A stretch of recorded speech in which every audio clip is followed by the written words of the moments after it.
for our video today. We are rigging a Reflecta perk. And if you think that this looks familiar, it's because, yeah, it is. This is one of the earlier releases of Rapala. And this was actually exported here in the Middle East and dubbed a different name in Asia. This is actually called a Storm Gomoku Thunder Jig. Okay, I believe Williamson had a version. I'm not too sure which brand this was, but these were actually just sold as is without packaging, and when you read it, it says Reflecta perk. And I think it looks like a Blue Fox logo. Either way, it's from Rapala. Okay, so yeah, a thunder jig basically, but this is 160 grams. So if you have something like this and you want to rig it, this is basically how I rig mine. Now we are using a 7264 Ti 8.0 from VMC, and we're going to be using a GP ring. I believe this is a size 6 or 5 or something. Alright, so it's a pear-shaped ring. Okay, just so you see it, I will hold it with a pair of pliers like that, so it's not round. Okay, now I am going to be using a single hook for this. The trick here is that since it's actually kind of short and we want to put it like somewhere there, we are going to take the line, double it up. Okay, no choice right there, that's it. And I believe this is just right because we need to put a knot here and then the solid ring there. So use this up. I'm pretty sure I still have more. Let's splice this. If you're new to the channel, this channel talks about the hows and whys of fishing.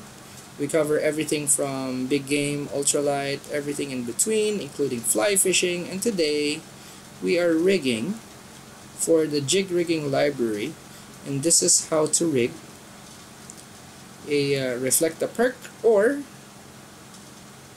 a Storm Thunder Jig. Otherwise, a Williamson also. It could be a Williamson Thunder Jig in some parts of the world. It's just all the same jig from one company. Alright, so splicing. There we go. Put the ring. If you prefer a circle solid ring, go ahead and do that. What we're doing now is we're just basically splicing with a GP ring because it's stronger and it's the right size that I have, so we're gonna use it. We have plenty actually. Okay, so go like that. Okay, so this is going to be a very short assist hook because it's a short jig. You don't want it too long. It's gonna be just like that at the very most. Okay, go like that.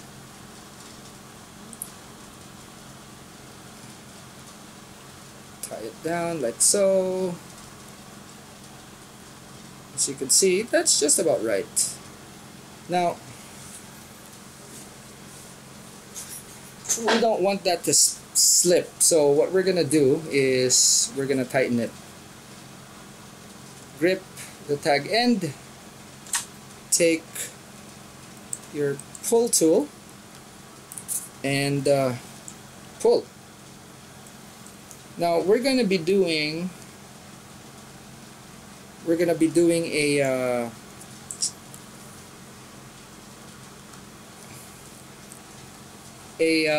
what's this? A shrink tube for this, and we have an owner shrink tube right there.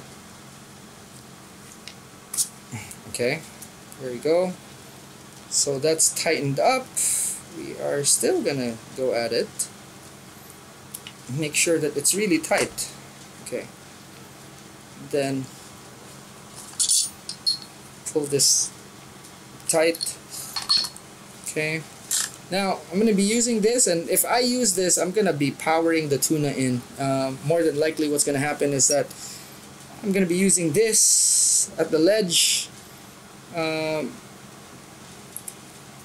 fishing for those weird tuna. 160 is just about perfect for that situation. So this whole series we've been tying for we have been tying for that particular instance. Okay, and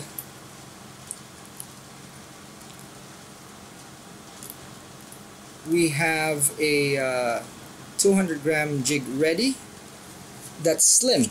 Okay, as you can see here, slim. This is a bit wider at 160, and then I'm gonna rig the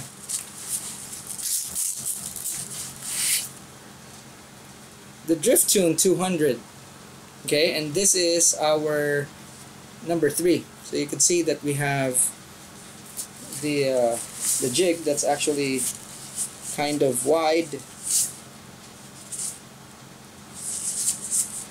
Another choice is to actually use one of these jigs, which are about 100, 180 or so, or 200. Okay, this is a jig para, so more than likely you can see that this is the slimmer of the this is slimmer than this. Okay, so this could be our again 1, 2, 3.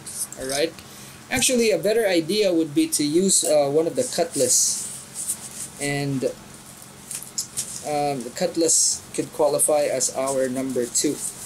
Alrighty, so at that particular size, but you know, as far as fast jigs are concerned, I'm not too fuzzy, so I could have 2 sizes, 2 configuration. This is like the wider one, so it actually kind of moves fast. This one will slide a bit, so if we have a slimmer one and rig it, then like let's say there's actually, you know what, I'm gonna show you guys this, 'cause it's just right here, if I can find it. Right, here we go.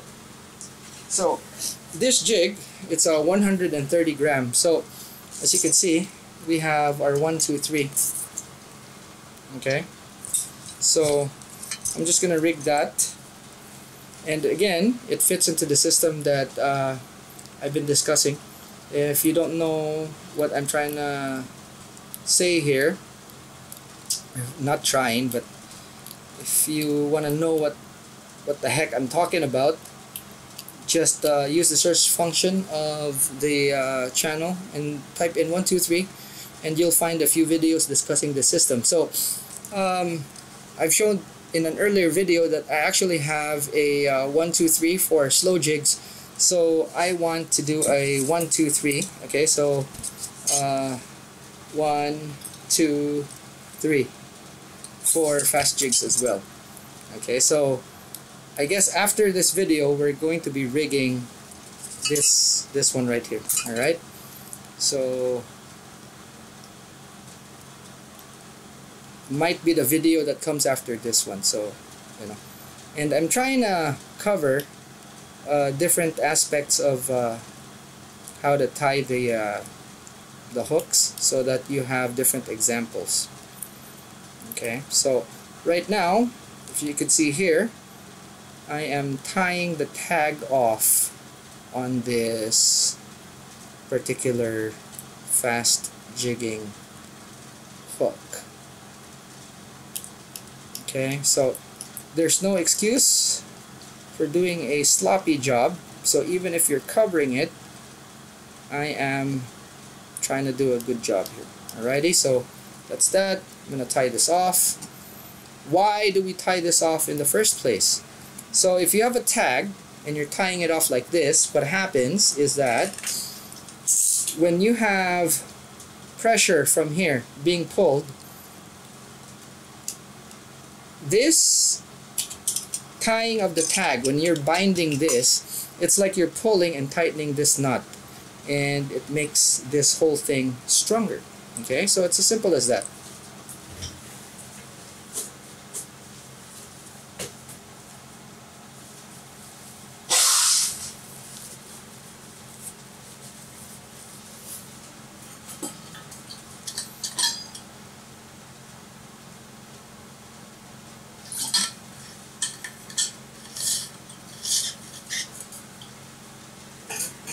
Okay, now you have a choice.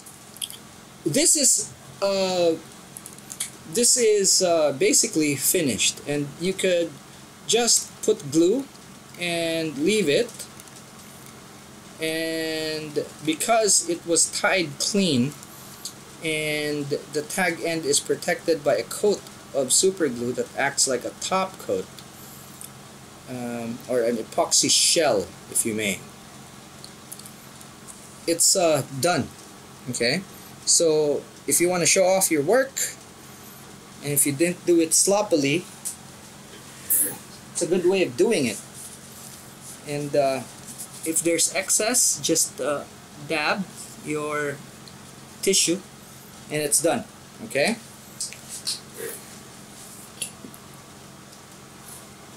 but we are going to, as I've mentioned, we are going to actually wrap this with this one right here. Okay, this is shrink tubing, and what I'm gonna do when I do the shrink tube is I'm gonna basically cut it like that length. You might have noticed that this is way smaller than that, and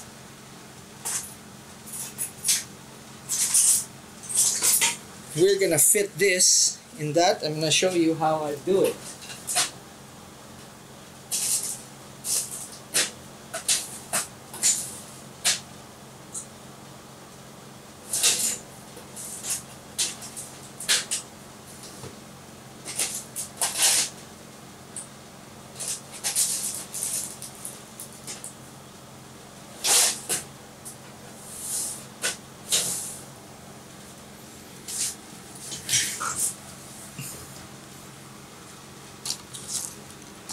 There are different types of pliers that you could use for this, but I've found that pliers such as these, needle nose pliers, are actually very useful for this. So take that, you stretch it out, you turn it around, you stretch it out. Okay, be very patient because it could rip. So just stretch it out as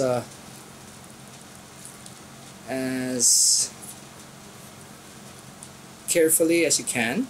Okay, so as you can see, the needle is actually heading towards the other end there, which means that we're really stretching this out. Okay, and when that happens, flip it around. Okay, and do the same thing. What you want to do is make it so that this eye is able to pass through when you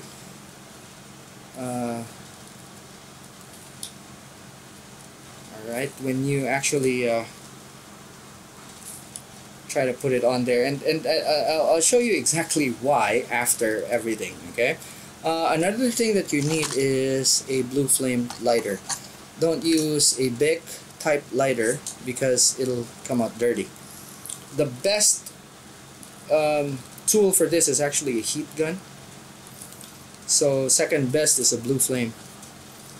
Okay, so we're stretching it out as carefully as we can, and we're stretching it out as much as we can. As you can see, it's already towards the end here, and the more you actually get down to the thicker part of the needle nose, the easier it is for you to stretch it out. So just be patient. Okay, Just be very patient. And also, when you're stretching this out, take note that if you use too much force, it will break on you. So this is just about right. I am going to just insert it here, like so. Very carefully put it through like that. Okay, and as you can see, makes a perfect fit. Okay, I'm gonna hold it in like that, and I am going to zoom it in so you guys can see. I'm not gonna zoom in too close because that kind of defeats the purpose. Okay, so we position it and then heat it up like that. Okay, go this way, heat it up again, just make it touch like so. So there we go. As you can see, there's no soot, and it just compresses it beautifully. Now you zoom in. Okay, we zoom in so that you could actually see. Now if you could see here, everything, literally everything is compressed. It's compressed really well. Okay, so this part here I'm going to show you. Okay, that's not super compressed yet, and we just zap that and you'll see that it is really hugging the material because it's compressing way below the intended compression rate. We just stretch it basically to make it fit. Okay, now if I use something that kind of is easy to fit, it's not gonna compress as cleanly as this. Alright, so that's a trick for you. Okie dokie. Now, installing this to this. This is a fast jig, and for this particular instance, if it's a fast jig, always remember that the split ring that you put in, it could be a non-load bearing split ring. Okay, it doesn't have to be an expensive load bearing split ring. If you don't want headaches, just go ahead and buy really good split rings, but it's not necessary to put like several 100-pound class split rings here because this is non-load bearing, and I'll show you in a bit exactly what I mean. Okay, so we install the solid ring like so. Okay, so because it's a fast jig, what you want is for the small part of the ring to be up here, and that's where you tie your leader. And your leader is not gonna go around. It's not gonna slide around because of the shape. So as you can see, that is the hook right there, and it's gonna be positioned like that. There we go. Okay, so as you can see here, this doesn't move around because it's stuck on that spot right there. So the knot would behave the same way. It's not gonna go anywhere. GP ring from Decoy. Alright, and these are very, very strong. The smallest one is actually, I think the capacity is about 300. So this ring right here is actually pretty strong. It's probably like 600 or 700, probably even more. Okay, so this is a very erratic moving jig, and when you're using this, you don't stop, you just jig. Okay, you don't let it flutter or anything, you just jig, and it's best used with an overhead reel. Okay, so that's it. Very easy, very simple, nice, clean assist hook. And hope you learned something on this video. That's all I have for you guys for this video. Again, if you learned something, give this a thumbs up. If you want your friends to learn, share this with them. And